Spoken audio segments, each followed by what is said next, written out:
This is Shawanda from excelvideotutorial.com.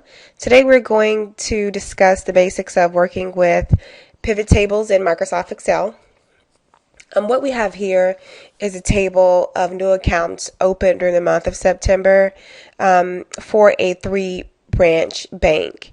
And just to go over what's in this table briefly, you have the date the account was opened, the opening amount, the account type, which was either IRA, CD, checking, or savings account, who the account was opened by, whether it was a new account representative or a teller, the branch, Central, North County, or West Side branch, and then the customer type, whether existing or new.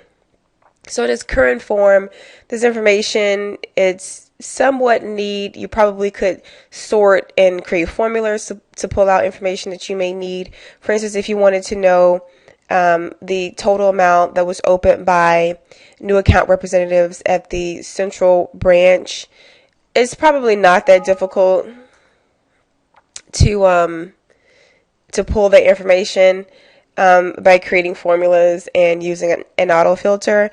But with this particular table, I think a pivot table is the way to go. You can quickly summarize this data into meaningful reports. And so in order to create a pivot table, you click on the Insert tab, select Pivot Table, and you can see that Excel tries to guess what range of cells should be included in your pivot table. Sometimes it gets it right, sometimes it's wrong, and so you may have to go in and highlight the cells that need to be included in your range just to make sure that nothing was improperly excluded or included. In the Create Pivot Table box, you'll see you have the options to use a table or range in the current worksheet or the open workbook, but you can also use an external data source as indicated here. But for today, I'm just going to use what's already in the workbook that I have. You can also choose where you want the pivot table report to be placed. I'm going to opt for a new worksheet. I almost always do because it's just cleaner. I never really came upon a circumstance where I wanted to include a pivot table in an existing worksheet. So just click OK. And you'll see that a blank pivot table pops up. Now, I don't particularly like this view, and I remember when Microsoft Excel 2007 came out, I was a bit confused because the layout was different. So just for my viewing pleasure, I'm going to change this pivot table to the default 2003 layout. And the way you do that is by in the Options tab, clicking on Options, and when the Pivot Table Options window pops up, click on Display, and then select Classic Pivot Table Layout. So click OK, and now we have the classic pivot table layout that I'm used to from Excel 2003.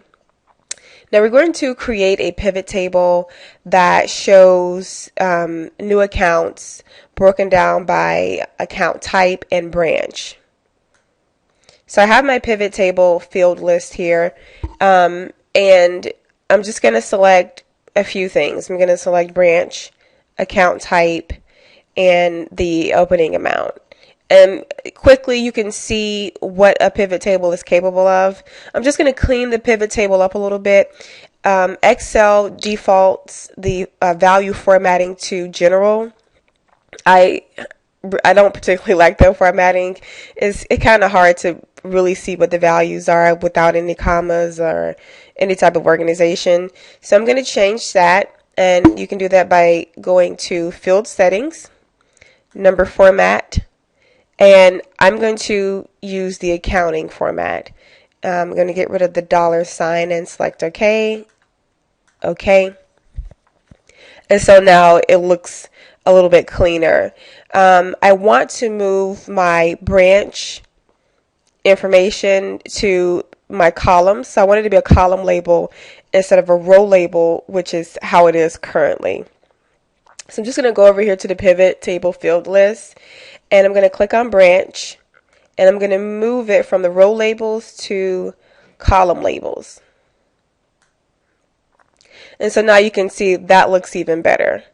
Another thing you can do is, let's say you wanted to be able to pivot between which new accounts were open at which branch by what type of employee. So let's click on open by, and now this is beginning to look just a little bit too junky.